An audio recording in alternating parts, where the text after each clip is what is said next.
My name's Linda Lee. Starting in early October, salmon season came upon us in full swing, leaving all my spare time down at the rivers. My luck was not the greatest. I had gotten myself my first bait caster, and with using a pink soft plastic bead, missed many hook sets. I got a fish. Yeah. Oh, never mind, it's off. Ah! On a fine Friday evening, while staying the night in Chilliwack with a friend to fish first light, Brad had stopped for a quick chat at our hotel before he left for Australia, gifting me 4 single row bags. "You use them first light," he said, and I did. It was an early morning for me and my friend, heading to the river and getting down before the sun had come up. I had high hopes for my row bags, but as the morning got brighter and brighter, I was losing hope. Is that my bag? Sorry, I lost my bag. I'm like, is that my bag? Yeah. Yeah, it is.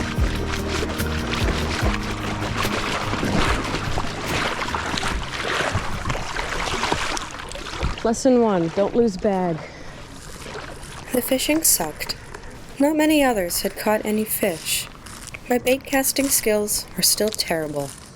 Though I never bird nested terribly, I found myself pulling out small tangles a lot and was getting frustrated. This blows. I said this blows. It was around 10:30 when my luck finally improved.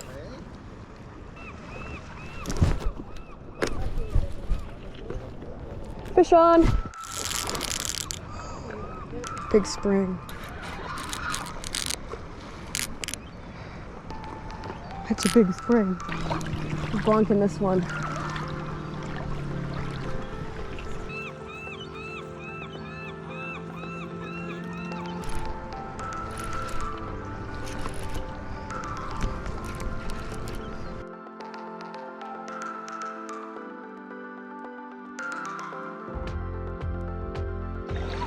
You want another?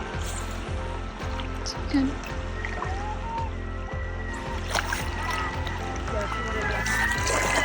He's gonna hit the bottom of the shore and run, that's the thing. He's gonna flip out, so be careful because the net's too small. And let me bring him to you. Just get out there and let me bring him to you, or else you'll spook him. And head first. Okay. Head first? Oh, see, yeah, see? He's gonna, yeah. Oh, of course my GoPro dies. I just drag him to shore. In the head? Oh, it's gonna be head. And she was in the bag, netted by my best friend. First chinook of the year. An absolute beauty. A fine specimen. This chinook was a hatchery fish, identified by the absence of an adipose fin, a scarred over nub where the fin should be. The adipose fin is made up of fatty tissue and is located behind the dorsal fin and in front of the caudal fin, or tail of the fish. This Chinook salmon was a female. Chinook salmon have black gums and teeth. The upper flap on the fish's mouth is the maxillary. Behind is the gill flaps, called the operculum. This female had been in the river for a bit. Her coloring was not pure silver, and she was a bit of a pewter color. Chinook have big spots, almost looking like the design of a leopard print. On the side of the fish's body, below its spots, a faint horizontal line can be seen running down the middle, called the lateral line. This is a sensory system, allowing fish to sense direction and any changing frequencies in the water. This helps the fish avoid predators and seek out prey or schooling fish. Behind the operculum is the salmon's pectoral fins, then its pelvic fins, then its cloaca, the hole used for excreting waste and the gametes known as the eggs and sperm. The third fin being an appropriately named fin for the fish's behind, the anal fin. Even though salmon have nostrils, their nose is not how they get oxygen. Salmon have 4 sets of gills. Water enters through the fish's mouth, flows through, and exits through the gill slit. The gills extract oxygen from the water, allowing the fish to breathe. Now that we have the basics of the external anatomy, it was time to gut the fish. It's still beating. Hearts have their own electrical conduction system and can even beat outside of the body. This can be used as a basic understanding for CPR, how heart transplants can be done by keeping the heart alive, and knowledge of other medical practices. There is a medical practice called cardiac massages that can be done internally or externally to help heart function. In this video, it is clearly shown how pumping the stopped heart can restore some movement. Unlike CPR, which is focused on breathing and circulation, cardiac massages aid in restoring the heart's movement. When salmon enter fresh water, they undergo dramatic transformations, internally and externally. Besides changing shapes and colors, inside, the sex organs of these fish are developing. Female's belly will become enlarged with eggs, or roe, developed in a roe sac. Males will develop their sperm, or milt sacs. Cured roe is an excellent bait for catching more salmon. I was glad I had caught a female. Taking the roe out revealed the digestive tract, and underneath, the swim bladder of the fish, a gas-filled chamber to help the fish with buoyancy. After ripping out the liver and the rest of the digestive tract, I was able to cut the swim bladder and get it to what fishermen call the bloodline, which is actually the fish's kidneys. The kidneys can now be scraped out, and the fish is fully gutted.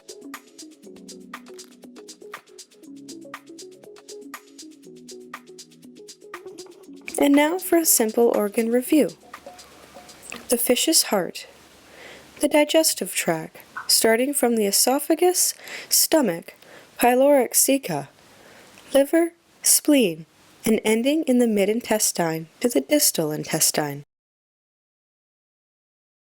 And last, the gonads, or roe sac. By the time I was home, the fish was stiff, in the first part of the decomposition process called rigor mortis. I am no expert on filleting fish, so bear with me in this video of me completely botching this poor fish's corpse. Our fillet knife was dull, and I suck with large knives. So, as a smart person would do, I decided to prolong the process by using my small but sharp Leatherman, carefully cutting along the vertebrae up to the tail to the head. This was a white chinook, or ivory king. The meat on these fish are almost white. Many people do not like the taste of this species, as it's drastically different in color and texture compared to a coho or sockeye salmon.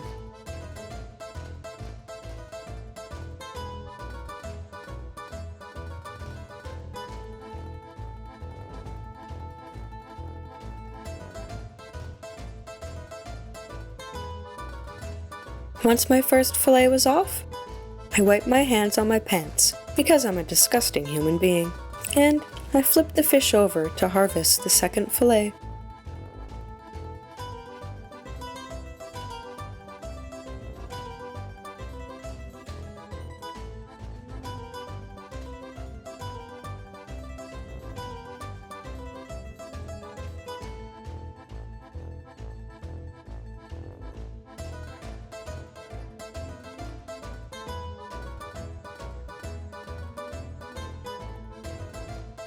I carefully cut the ribs off the fillet, trying not to waste any meat.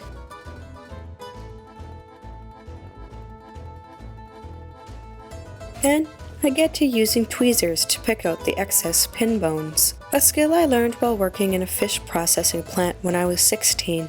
I can still remember the blisters on my sore thumbs after a 12-hour pin bone pulling shift. I cut my boneless fillets into thirds, put them in freezer bags, and suck out the air. I also take the collars and the cheeks of the fish and scrape off any meat I missed with my botched fillet job off the carcass and put them into a separate bag. Now it's ready to freeze.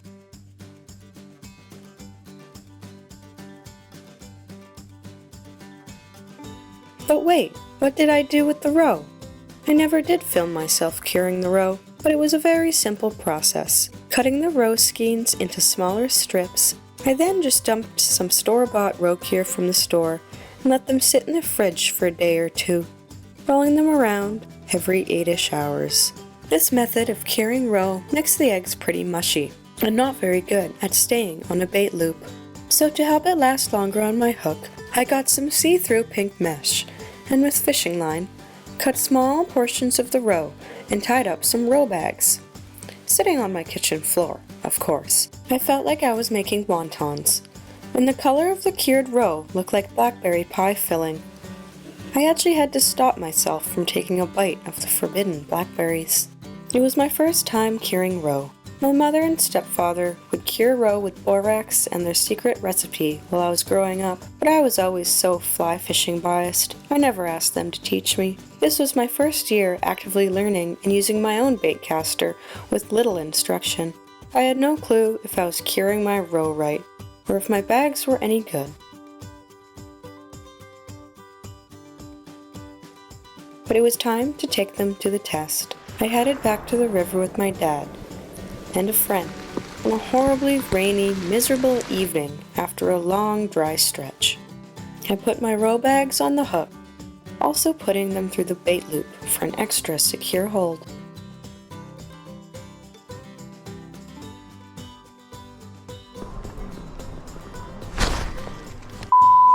I had my first bite. You laughing at? You suck at fishing. Says the people who haven't even hooked anything.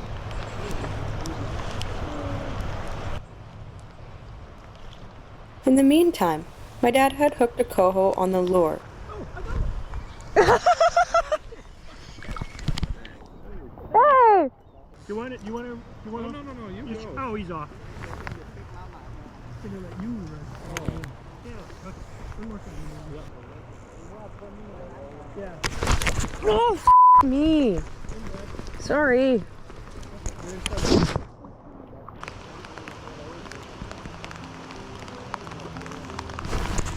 There you go. Yeah.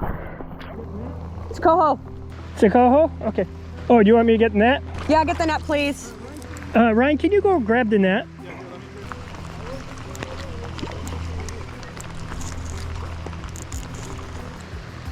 That's on your row you tied yourself. You're nice. Wild. Is it a wild one? We'll let it go.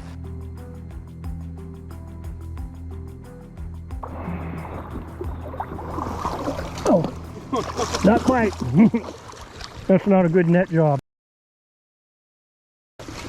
Nice. Nice wild coho on your homemade On my roe bags. row bag from your spring.